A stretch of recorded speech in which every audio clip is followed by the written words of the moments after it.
চলুন দেখে আসি ময়মনসিংহ ভালুকার ছাত্রছাত্রীদের এই বছরের পরীক্ষার প্রিপারেশনের কি অবস্থা।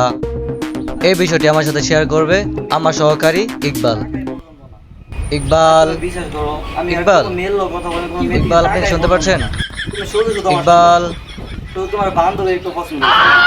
বস, গার্লফ্রেন্ডের সাথে পরে কথা বলেন, আগে সংবাদটা উপস্থাপন করেন। দূর বেটা, গার্লফ্রেন্ড লোক কথা কইতে লাইভের কথা বলে গেছি।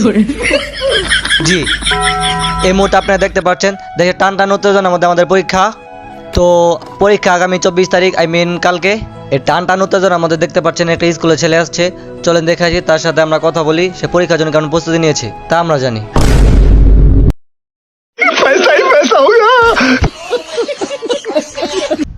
সো দীর্ঘ 3 মাস পর আপনাদের পরীক্ষা, আপনি পরীক্ষার জন্য কেমন প্রিপারেশন নিলেন?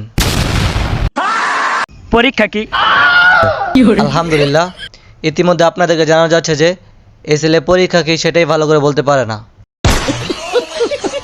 আচ্ছা ভাবুন তো, আপনার বাড়িঘর নেই, আপনি অনেক গরিব, ফকিরের মতো অবস্থা, আপনার এটুক জায়গা নেই যে এই জায়গায় বসে আপনি একটু পড়তে পারবেন, আপনি পরীক্ষার জন্য প্রস্তুতি নিতে পারবেন। এইরকম একটি গরিব ছেলে সন্তান আমি পেয়েছি, এটাও আপনাদেরকে দেখাবে আমার সহকারী ইকবাল। এই মুহূর্তে দেখাবো এই মুহূর্তে আপনাদেরকে দেখাবো একটা ছাত্র কিভাবে পড়ছে শুধু পরীক্ষার জন্য। চলুন দেখি। এই ভাই, আপনি বাসা বাড়ি রেখে এই গহীন জঙ্গলে কেন? তুই এই জায়গায় জঙ্গল ফেলি কই? আচ্ছা ভাই, আপনি বাসা বাড়ি রেখে বই বস্তু নিয়ে এই সুন্দর মনোরম পরিবেশে কি করছেন? বাইক কারেন। আচ্ছা, আপনার যে কালকে পরীক্ষা, আপনি পরীক্ষার জন্য কেমন প্রিপারেশন নিলেন? পুরাই বাজে। যাই হোক, আচ্ছা আপনি এত বই বস্তু মিলে বসে আছেন, প্লাস অনেক মনোযোগ দিয়ে পড়তেছেন, আপনার এত মনোযোগ দিয়ে পড়ার কারণটা কি আমার দর্শক মণ্ডলী বা আমরা জানতে পারি? আরে ভাই বললেন না, বছর পুরাই শেষ হয়ে গেছে, কালকে পরীক্ষা। আব্বাই কইতাছে আজকে তুই পরীক্ষা ফাঁস করতে পারলে তোর বিয়া করাই দিব, এই কারণে পড়তাছি, না এত পড়ার লেগে বাজেট আমার। তো দর্শক মণ্ডলী, আপনারা দেখতে পাচ্ছেন এই ছেলেটার মতো পড়ার উদ্দেশ্যটা কি। তার উদ্দেশ্য হলো সে একটি বিয়ে করবে। আগামী লাস্ট 5 বছর তার আব্বু নাকি তাকে বলছে তাকে বিয়ে করে দিবে। প্রতি বছর এসএসসিতে ফেল করে তার জন্য বিয়ে করতে পারে নাই। সো এই বছর অনেক প্রিপারেশন নিচ্ছে বিয়ে করার জন্য। আপনারা দোয়া করবেন ছেলেটা যেন বিয়ে করতে পারে। ধন্যবাদ। ক্লাস 1 থেকে প্রেম শুরু, গভীর প্রেম, সেই প্রেমের কোনো শেষ নাই।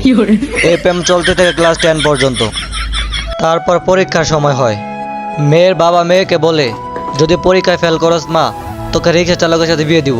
মেয়েটি অনেক খুশি হয়, তার বয়ফ্রেন্ডকে খুশি হয়ে বলে জান তুমি একটা রিক্সা কিনো, আমি পরীক্ষায় ফেল করবো, তারপর আব্বু তোমার সাথে বিয়ে দিয়ে দিবে, কোনো কষ্টই হবে না।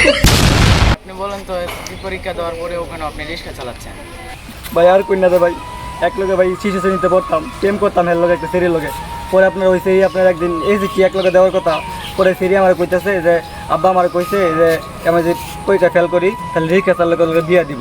পরে মনে করুন যে আমি তো বিশাল খুশি, আমি পরীক্ষা ফেল করবো, হ্যাঁ ফেল করবো। পরে এক লোকে মনে করেন রিক্সা যে একটা কিনে পারি, তাহলে তো মনে করেন তাই বিয়া করতাম। পরে মনে করেন যে রিক্সাটা আমি অনেক কষ্ট মষ্ট করে রিক্সাটা কিনি। রিক্সাটা কেনার পরে এক লোকে পরীক্ষা মরীক্ষাও দিই, আমি তো পরীক্ষা ফেল করে রিক্সা কিনে আমি বিন্দাস চলতেছে। কিন্তু ভাই সেরি কী করলো, পরীক্ষা ফাঁস কইরা একটা ইঞ্জিনিয়ারকে স্যার বিয়ে গেল, মাঝখান টানি ভাই রিক্সা ভাই বিপদে আছে।